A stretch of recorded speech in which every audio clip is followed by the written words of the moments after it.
Essa é a coluna permanente. Quem fala aqui é Bruno Lima Rocha para o Jornal dos Trabalhadores. O tema permanente qual seria, gente? Não é necessariamente a ruptura de Sérgio Fernando Moro com Jair Messias Bolsonaro, mas o significado dessa ruptura e, mais do que isso, tudo que Sérgio Moro galvaniza e traz consigo. Não vou falar do Moro, vou falar da estrutura que caminha junto com ele. Vamos voltar no tempo. Fevereiro de 2009. Toma posse o primeiro presidente afro-americano, Barack Hussein Obama. Mas uma situação política se dá na fronteira interna, ou seja, superpotência, fronteiras para dentro. A relação Obama-Partido Democrata e seu eleitorado. A outra é a projeção imperialista da superpotência. O governo Obama inaugura uma nova fase. Inaugura uma fase onde apostaria numa relação direta entre os Estados Unidos e as carreiras jurídicas, carreiras policiais de elite, carreiras de tipo fiscais correcionais. Vai ganhar um nome isso aí. O nome dessa projeção de poder, em português, por sinal, se chama Projeto Pontes. O Projeto Pontes inaugura com um golpe de Estado em junho de 2009. A Suprema Corte de Honduras destitui e ordena que as Forças Armadas destituam do poder constituído eleito ao então presidente Manuel Zelaya Rosales. Outubro de 2009. Consulado dos Estados Unidos no Rio de Janeiro. Um seminário enorme para mais de 130 servidores de carreira, a maioria deles servidores públicos federais brasileiros, mas também de alguns estados e também de alguns países vizinhos. Todos os palestrantes são indicados pelo consulado, são estadunidenses, menos dois. Um deles, ambos brasileiros, Sérgio Fernando Moro. O que um juiz de primeira instância faz num seminário de envergadura continental? Por que os gringos o indicaram? Vou seguir. Junho de 2012. Presidente Fernando Lugo, do Paraguai, ex-bispo, derrubado. Um processo que demoraria 4 meses, leva menos que 3 dias. Também, um golpe com apelido de impeachment. E o Moro nisso tudo. Sérgio Moro cresceu em escala nacional com a Operação Lava Jato.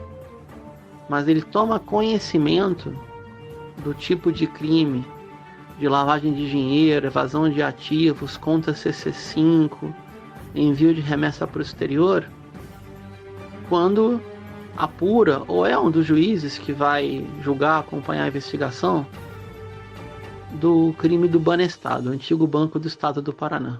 O Banestado, como todo mundo sabe, é a mãe de todas as piratarias.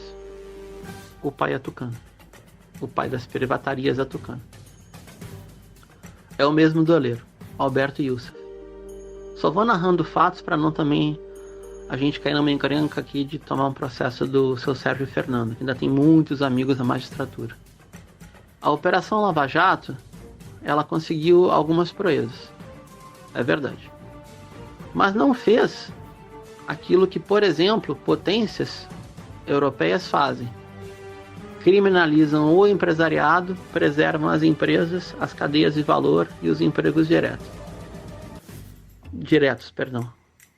No caso da Lava Jato, o congelamento de contratos das grandes empreiteiras levou de forma direta ou indireta a mais de 1 milhão de empregos perdidos.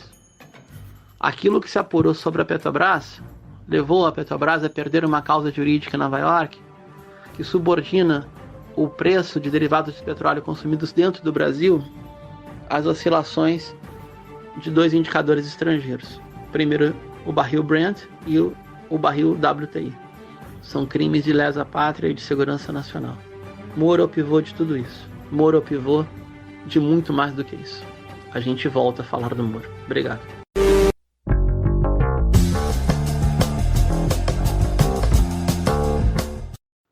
Estamos em maio de 2020 e essa é a segunda parte da coluna permanente O Legado de Sérgio Moro, a Derrama da Lava Jato, segunda parte. Quem fala aqui é Bruno Lima Rocha, para o Jornal dos Trabalhadores, também para o portal Repórter Popular, para os canais de Estratégia e Análise, e a produção da coluna é minha e de João Barreto Leite na edição e pós-produção. A gente vai observar aqui, dando sequência, gente, aos legados de Sérgio Moro. Não são poucos, creio eu que não são tão reivindicáveis assim. Vamos começar? Primeiro é o Estatuto da Delação Premiada. Qual é o caso mais... Qual é a maior aberração de toda a Lava Jato? Eu sei que tem pendência judicial, se eu aprofundar na crítica a gente pode se complicar, mas é efetivamente o caso modelo do ex-procurador Marcelo Miller, que observa no meio da Lava Jato um grande e novo modelo de negócios e que poderia atuar na ponta seguinte. Alguém pode falar, mas isso é comum nos Estados Unidos, onde a teoria das portas giratórias coloca em um momento uma autoridade judicial e no outro momento essa mesma autoridade judicial passou para a área civil, empresarial, etc., e está defendendo aqueles ou aquelas que por ele ou por ela foram atacados.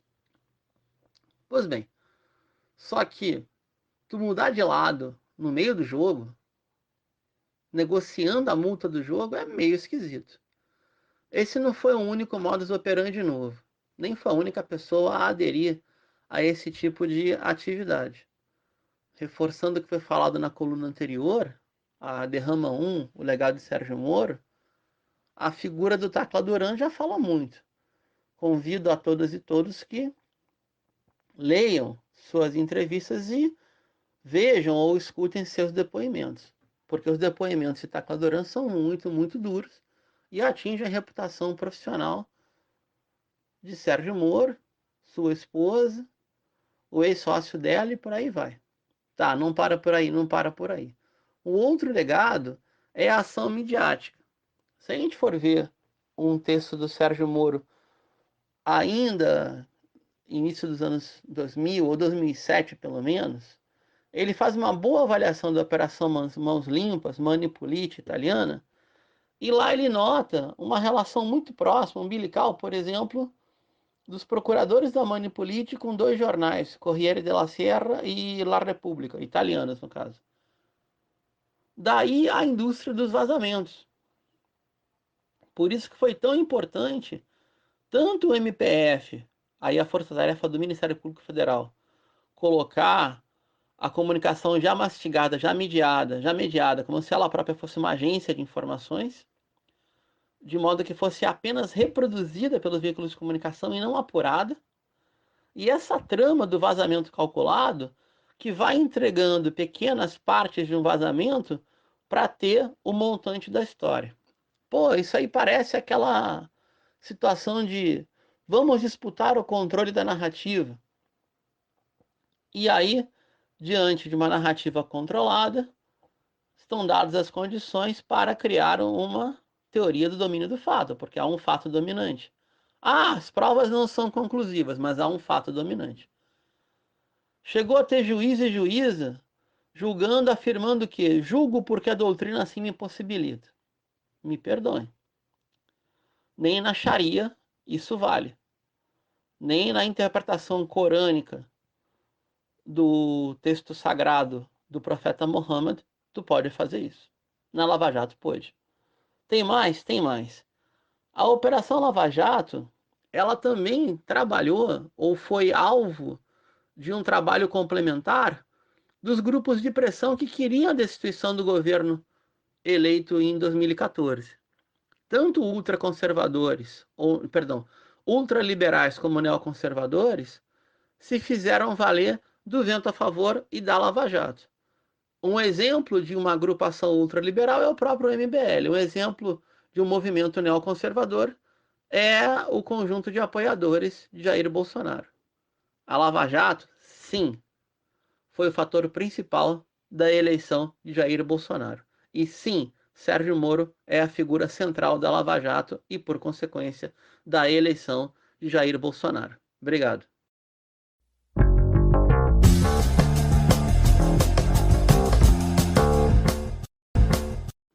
Estamos em maio de 2020. Quem fala aqui é o Bruno Lima Rocha para o Jornal dos Trabalhadores, o portal Repórter Popular e os canais do Estratégia de Análise e Análise Política para a esquerda, mais à esquerda, com crase SA, tá, gente? Que é atingida no Brasil e na América Latina. Essa é a coluna permanente, agora sendo chamada de coluna ilustrada. Conta com a força impressionante do companheiro João Barreto Leite, de Minas Gerais.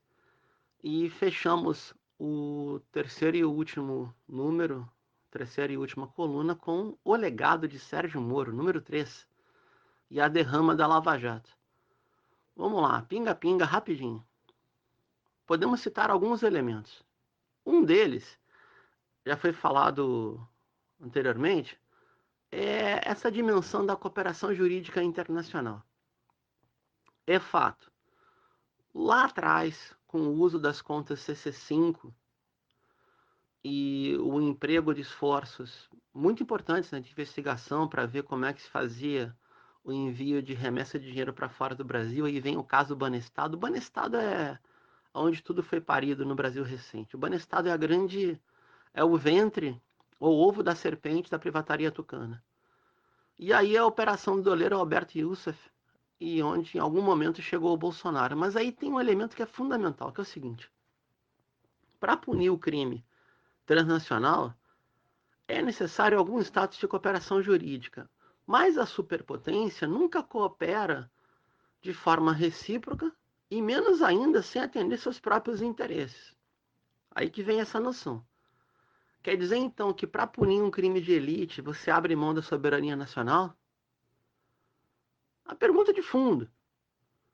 Para punir, por exemplo, o cartel de Medellín, o cartel de Cali, valeu a pena para o Estado colombiano assinar o Plano Colômbia e fazia a inversão, em vez de receber dinheiro da droga, recebe dinheiro dos gringos? E depois autoriza a presença de tropas terrestres no seu país? Boa pergunta. O ex-procurador, chegou a ser procurador-geral no governo Obama, Kenneth Blanco, mas ele continua na estrutura de Estado lá, fez altíssimos elogios para Rodrigo Janot. Por quê? Rodrigo Janot, quando era PGR, final de 2015, ele chegou a levar mapas geológicos da Petrobras para o que seria o procurador-geral Kenneth Blanco, a força-tarefa que acompanhava a Lava Jato aqui no Brasil. Foi perguntado e não foi negado. A cooperação jurídica internacional, ela deveria ser um ato soberano entre países, mas não é. Termina sendo uma relação direta entre operadores, procuradores, investigadores. No caso brasileiro, servidores públicos do nível federal das carreiras jurídicas e policiais. E não tem status maior de coordenação.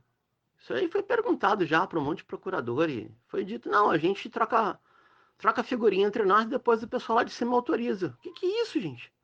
Uma relação direta, horizontal entre funcionários públicos de estados que não são os mesmos? É uma espécie de macro-organismo supranacional, mas já tem Interpol para isso. Esse é o legado do Sérgio Moro. Vamos lá, interna corporis agora, dentro do país. O legado do Moro, aí segue junto a Força-Tarefa de Curitiba, República de Curitiba, Geração Nutella, Geração Concurseira, meritocráticos de toga, sem toga, etc. Esse pessoal reproduz no Brasil uma ideia que foi dita pelo Paulo Guedes em Davos recentemente. Agora vamos abrir concorrência para todo mundo para evitar o capitalismo de compadrio. Como se fosse possível um capitalismo concorrencial em setores com altíssimo grau de complexidade, ou como se fosse desejável que empresas estrangeiras fechassem todos os contratos de licitações brasileiras. É um negócio absurdo. O inverso nunca vai se dar. Então essa gente puniu o crime de elite, puniu, mas mirou o quê? Mirou na coalizão de centro, centro-esquerda, que foi o jogo do ganha-ganha do lulismo, projeto que fracassou, não socialmente, mas fracassou no acordo de classe, o acordo de classe fracassou no Brasil, acabaram com a nova república e esse pessoal foi os grandes campeões da UDN enquanto estiveram à frente, né, do Ministério Público, da Justiça Federal. E quase, mas bateu na trave, gente, quase que o Brasil chegou a ter uma espécie de um novo poder moderador. Um estamento togado, composto por juízes e procuradores, e aí tem a alçada federal, tem a alçada estadual também, que poderiam controlar de forma arbitrária todo o comportamento político da nação. Isso não aconteceu. Mas aquela brincadeira, né? A montanha, brincadeira sem graça, reconheço, paria um rato, o rato se contaminou de coronga coisa e virou um camundongo. Já se sabia. Acabou, não tem alternativa revolucionária, acabou com o pacto de classe da centro-esquerda, a direita pariu a extrema-direita. E agora tem que embalar. Infelizmente, essa é a verdade. Parabéns, Sérgio Moro. É irônico, tá? O governo do qual você tenta se desvencilhar só existiu graças a ti e a seus asseclas.